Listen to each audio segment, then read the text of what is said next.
So on Thursday afternoon, I got to attend Minnesota Vikings training camp as a credentialed media member. And boy, oh boy, was it a day. It was a fun day. It was an exciting day. I got to interview Kevin O'Connell. I got to interview Minnesota Vikings legend Bobby Bryant, who just got into the Minnesota Vikings Ring of Honor. And more stories will come. Maybe at the end of this podcast, I'll share a story or two.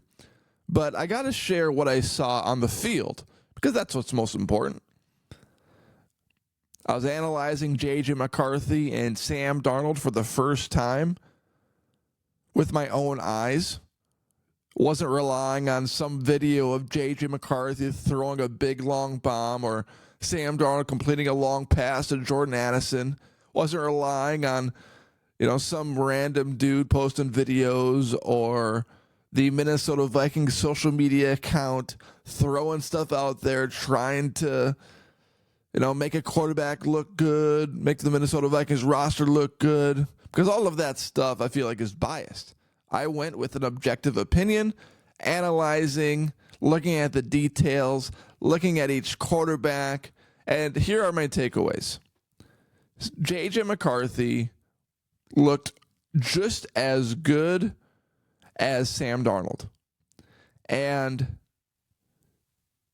when they both threw the ball, they both made mistakes. J.J. McCarthy made one big mistake by throwing a pick down the field, but it was just like a punt. And you could call it a rookie mistake. Oh, it was a rookie mistake by J.J. McCarthy to throw a deep ball to Lucky Jackson and double coverage. Or you could just call it a mistake.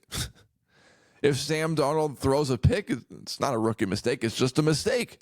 So I don't want to throw this, it was a rookie mistake, on J.J. McCarthy when other quarterbacks throw picks all the time. So he had one big bad throw. But Sam Darnold also threw some bad throws too. He had a 3-and-out on their first possession when they started at their own 30-yard line. And J.J. McCarthy's first possession, he got them all the way into the field goal range. Sam Darnold completed some nice bombs to Johnny Munt down the field.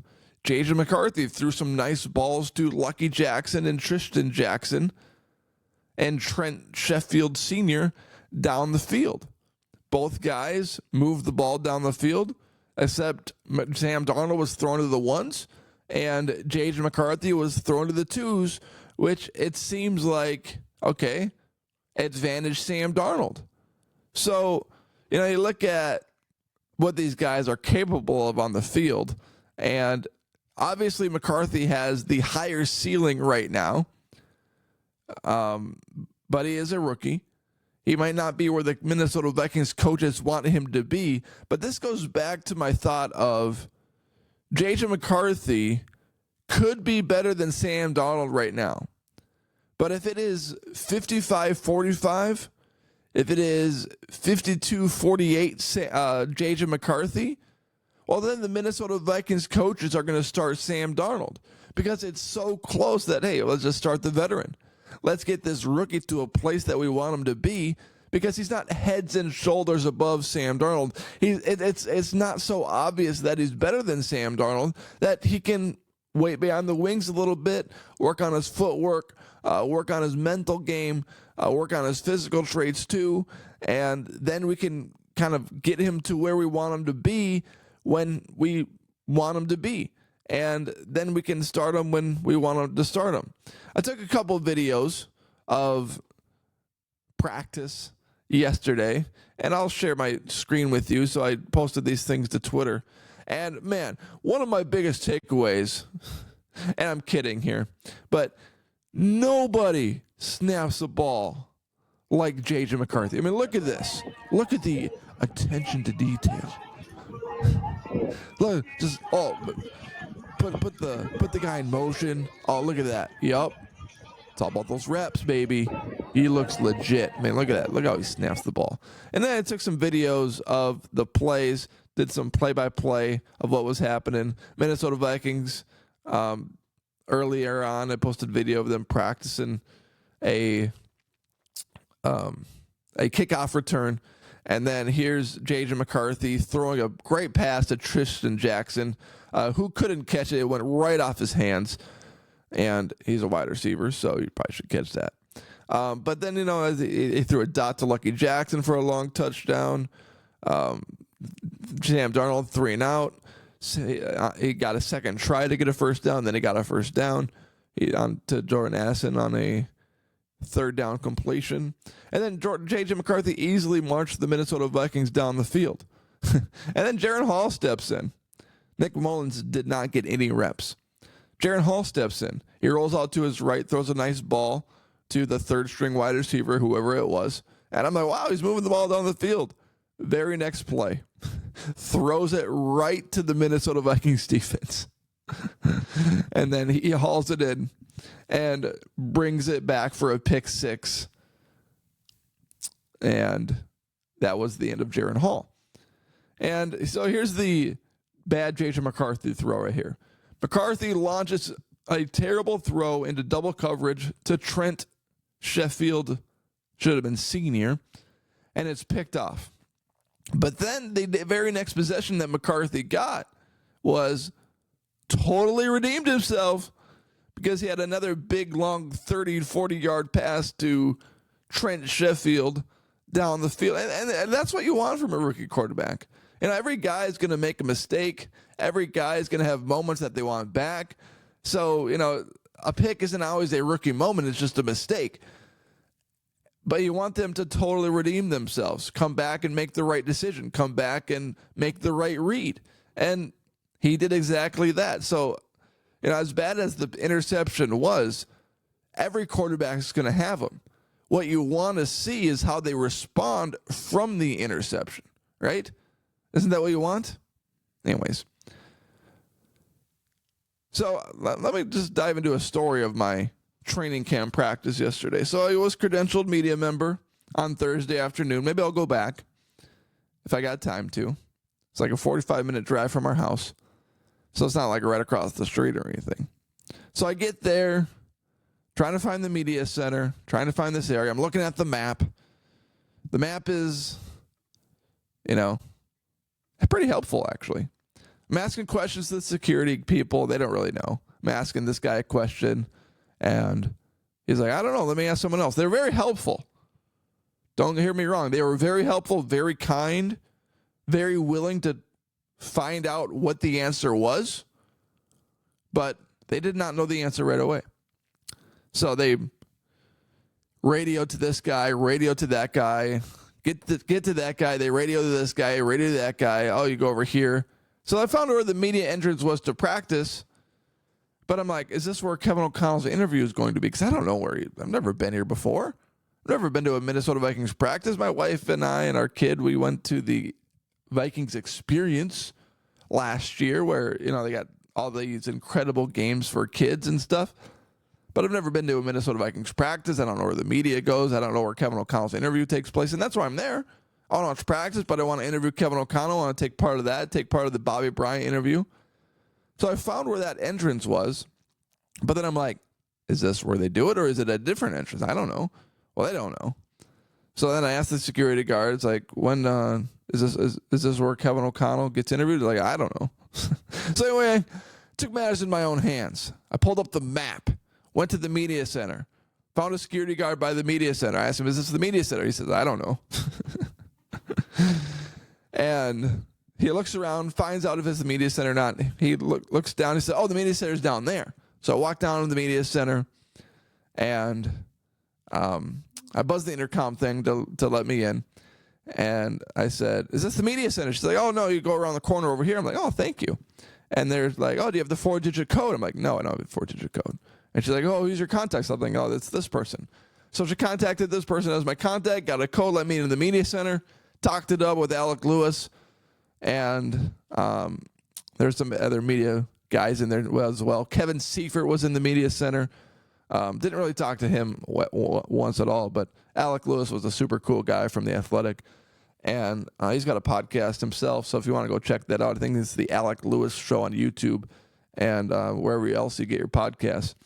And Talked up with him. He walks me over to, well, I walk with him. He was going. I walk with him over to the Kevin O'Connell interview and to the Bobby Bryant interview, all those things. But I think the highlight or low light of my experience at Minnesota Vikings training camp was when this random guy comes up to me and asks me a question. He said, "How are you here? Like, what's your affiliation?" And my response was, "Oh, I'm a part of the iHeartMedia network. My podcast is on iHeartMedia. That's why I'm here. I do a Minnesota Vikings podcast." And the reason why he asked me that is because it was family day for the Minnesota Vikings. Staff got to bring their family. I don't know if players brought their family, but I was standing next to a guy where CJ Ham, "What's up, cuz?" And the guy went back, "What's up, cuz?" And so it was a family event. It wasn't just media guys. It was family people. And I said, "Oh, I'm part of the network, whatever." And I asked him, "Oh, what about you?" And he goes, "Oh, my daughter is a scout for the Minnesota Vikings." I'm like, "Oh, that's pretty cool." I was like, "What's she a scout for?" They have so many different scouts. So she's a college scout. And I'm like, "Oh, how did she get that position?" And he goes, "Well, she went to this NFL seminar where they did the diversity, equity, and inclusion." I'm like, "Oh." In my mind, I'm saying this. "Oh, I know what that means." And, it's not too hard to figure out what diversity, equity, and inclusion means. It's DEI. So then this guy's going on the DEI thing. He's like, "Oh, I think DEI is so great. It's so amazing. Oh, it's like the best thing ever." And he gets the balls to ask me, "So what are your thoughts on the DEI program?" I'm like, what am I supposed to say? This guy just raves on about how amazing the DEI thing is, how awesome it is. His daughter got a job because of the DEI thing. My first thing isn't going to be, what? I think the DEI thing sucks. I think it's a great way of awarding people jobs that don't deserve the job. So I'm not going to say that. So I respond and say, "I don't really have an opinion on DEI." And he kind of gives me a weird look. Like, obviously, it's one of those responses by me where it's like, because I don't have an opinion on DEI, because I did not praise DEI and talk about how amazing it was, it basically expressed my opinion for what I actually think it is. And so he, tries to get a little bit more out of me. He's like, "Oh, what's not to like?" It's like, what do you think? I'm like, "Well, I think the person that deserves the job should get the job." And he turns back and says, "Yeah, I agree." Or something like that. I don't even remember what he said. And then he's like, "Oh, I think I should stop making it political now. I should stop asking political questions." I'm like, "Yeah, that sounds good. Well, nice to meet you." And, it's not like I'm a big hater of DEI, but, I went back and told my wife that story, and I'm like, "Remember the Donald Trump assassination attempt that no one wants to remember or talk about anymore? There were some Secret Service members there that couldn't even put their gun back in their holster afterwards. They're struggling, but they're like,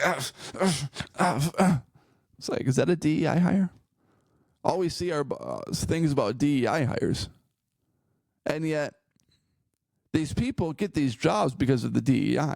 Are they necessarily the best hire? Or is it because they want to check a box off the list? Isn't that what they're doing? They're checking a box off the list. There's a quote in Seinfeld saying, "I'd rather talk about people behind their back." And this is one of those situations where I'd rather talk about people behind their back. I'm not going to get into this political argument at Minnesota Vikings training camp with this guy whose daughter's the scout for the Minnesota Vikings, or one of the scouts. It's like, we're not going to have a firestorm. Not that I'm making it into a firestorm, but if I said something that he doesn't like, I don't know how he's going to respond to it. Obviously, he's not going to like it. The reason why his daughter got the job is because of this. And the reason, I actually remember what he said now. I said, when I said, "I don't have an opinion on DEI," he's like, "Oh, it's because you're a male and it's because you're white." It's true. I am a white male. But I'm sure there's been plenty of people to get jobs that are qualified to get jobs because of their resume, hard work, blah, blah, blah, blah, blah, whatever. So anyway, that was a story from Minnesota Vikings training camp. Watched practice for a few hours, got back in my car, left, first took a piss, then left, then made it home. So it's a fun experience. I definitely want to do it again. I want to get to a game, interview some players, watch the game, get into a Kevin O'Connell press conference. I did ask Kevin O'Connell a question. My heart was racing like 100 miles an hour. And I don't get starstruck. You know, I've interviewed some big people over my radio career, but I don't really get starstruck in those moments. And my heart was racing, but I still stepped up to the plate, asked him a question. I said, "Hey, coach, you, hey, you, coach, you." I didn't say that. I said, "How do you get these players real reps offensively, but also have a vanilla side to your offense as well?" I said something like that, because what you want is to get Sam Darnold some real reps offensively, but also you want, but also you don't want to put too much on the game tape for other teams to scout you for week 1 versus the New York Giants. So how do you complement, those two things, getting players real reps offensively and also having a vanilla side to your offense? And I don't know what he said. I don't remember, but that was my question to him. I asked Bobby Bryant if Drew Pearson pushed off in the 1975 championship game or division game, and he said yes, with a big smirk on his face. So both of them were awesome. It was fun to be there, and that was my experience, and those are the stories. So thank you for watching this episode, and thank you for making this podcast a part of your day.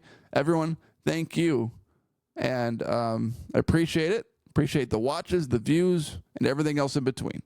Have a great day.